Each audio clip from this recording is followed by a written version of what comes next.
So my name is Alex Blackmon. And I'm Trevor Thompson. Drones are actually just kind of a part of our business, which we'll kind of touch on in a bit. But we are a director team and producer team, and we have a production company that creates digital online content for brands across the globe, marketing materials, and we kind of help brands create video that helps them craft their brand identity. So when Trevor and I were in high school in your seats and in college, we were obsessed with videos. Any kind of camera we could get our hands on, we did, and we created videos. So when we graduated from college and it came time to get a job, we wanted to take that passion and put it in a professional setting.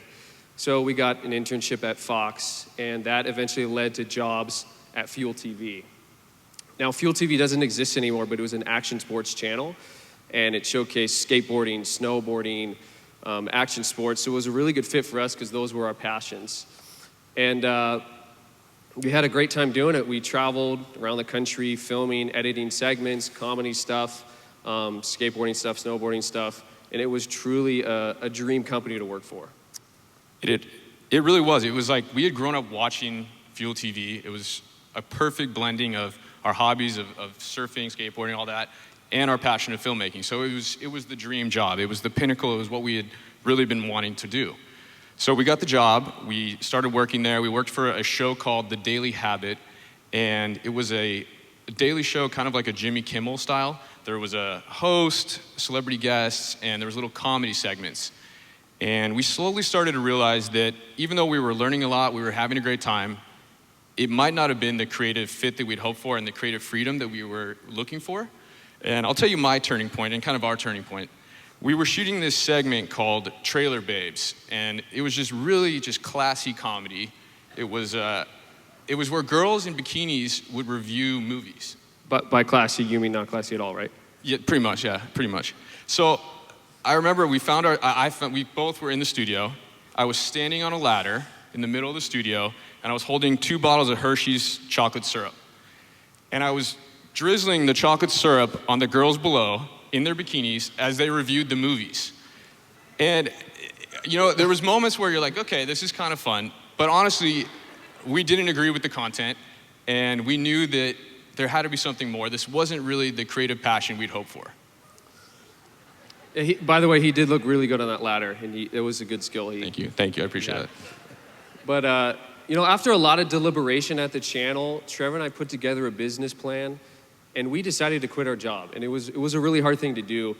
I remember going into the boss's office and telling him we had this idea for a business, and he kind of just laughed at us in the face and said, how are you gonna make money doing that?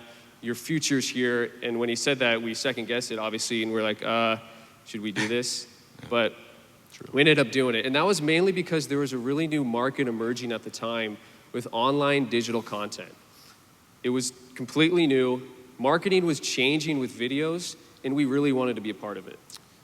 Previously, the only type of video marketing was really through the platform of your television. There was the huge commercials with huge budgets, that's a hard word, you know, and large production companies. But there was really no middle ground for other smaller and emerging brands to create their own content. It was just too expensive, other than local TV ads, which we all know suck. So as the internet started to emerge and social media platforms allowed brands to kind of connect with their consumers on a more personal level, that's where we entered, and we kind of crafted our business to be able to offer video production of all levels for all sizes of brands to reach their consumers through the internet. So how many people in here, when you're researching a brand or a product, you go on that website, right, to find out more about them? I do, Alex. Yeah. Well, video is incredibly, it's a really easy way for brands to showcase their brand identity rather instantly. 1 minute of video is worth 1.8 million words in retention. Brands are 3 times more likely to have their consumer buy the product if they watch a video about that product beforehand. Now, if I'm a business owner, I think I want that stat on my side. Now, these statistics, why do I say these things? Because they're one of the main reasons why we started our business, and the main reason there's a market and we can continue to thrive in this field that we're in. The statistics that we talk about continue to grow each year. And when we work with a lot of startups and emerging businesses, small businesses that don't have huge marketing budgets, and they need to be found quickly and reach a large number of consumers. And the best way to do that is through the internet. Search engines like Google are key.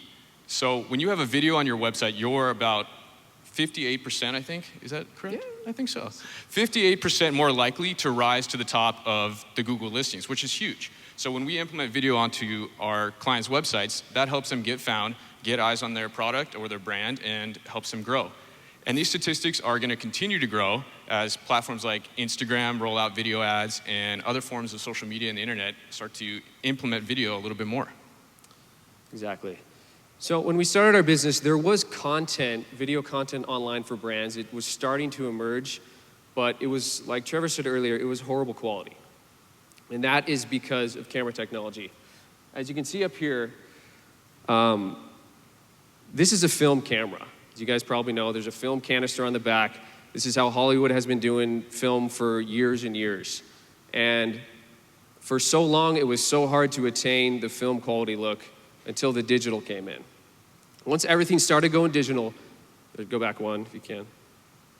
Once things started getting digital, everything started getting smaller, cheaper, more efficient, lighter, and we could finally mimic film. There's me looking pretty good. I'm on a shoot in some boat, I think. Yeah. Looks great. So we're now able to use, there's Trevor, he looks great. Thank you. We're now able to use cameras that they use in high-end Hollywood films. And that's because they're cheaper and they're more efficient. And production companies like us that are a little bit smaller scale than a big Hollywood one has access to these tools. And it opened up a huge market. It's true. I almost wore that shirt. I was just thinking about that would have been kind of embarrassing if I'd done that. That was a couple years ago, so that would have been weird. Sketchy. But these kind of tools are essential part of our business, and we get to play with a lot of really fun tools. The latest thing that we've added to our arsenal are drones, and this is one of our drones in action. This is an octocopter, and it looks something like this. I remember about a year into our business, we landed what was like the biggest job to date. And it was one of those things where you hope to look back on it and say, you know what, this made our career. And it called for the use of drones. And around this time, drones were starting to become more popular, but the technology was very new, unreliable, and I mean, they were much bigger than a lot of the drones you see now. How many of you guys have played with drones, seen drones? Wow. I sort of see it. Yeah, that's a lot. That's a lot. So it's a hot topic right now. Some people love them, some people hate them, but regardless, they are an amazing tool for filmmaking. And so we had this job, we needed a drone, and we convinced a business associate of ours to purchase this drone. And at the time, with everything customized and the camera and everything, it was around $15,000, which was a hefty investment.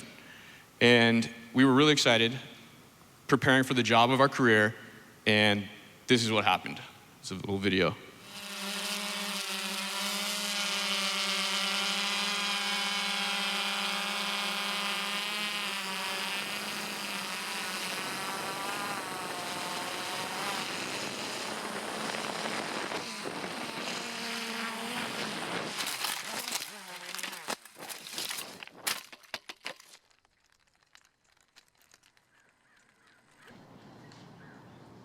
Oh my God.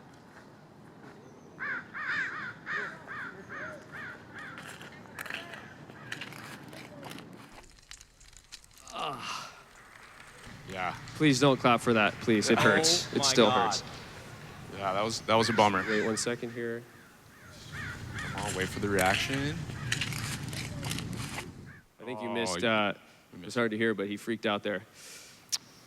It still really hurts to see that, to be honest with you, because that was $15,000 gone in a second. In a flash. And it was pretty much unrepairable. The camera kind of still worked, as you can see, but everything else was just gone. Man, yeah. And the reason we show that is because in our industry, technology changes so fast, and there's a lot of risks involved, and we have to put a lot of capital out there and take these big risks, and things go wrong all the time. And that's just part of it. We have to welcome that. We have to welcome those failures because they're absolutely inevitable in what we do. But I think they make us better filmmakers, better business owners. They make us stronger people when we're able to kind of rise above them and be better for them. Sure. And now, looking back, our business 6 to 7 years ago didn't even exist, what we're doing. There was only TV commercials, there was only movies, and now there's a whole new market that's opened up. So technology changes so fast, and in a company like ours, we have to be able to stay on top of that the best that we can and make sure that we don't get left behind. Alex and I, honestly, we love what we do, and we're lucky to go to work every day and be excited about it.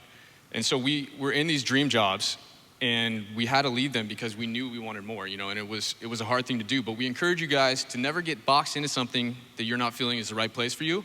Take a risk, just go for it. We did, we continue to do so, and we're happy that we did. Thank you. That's it, thank you guys.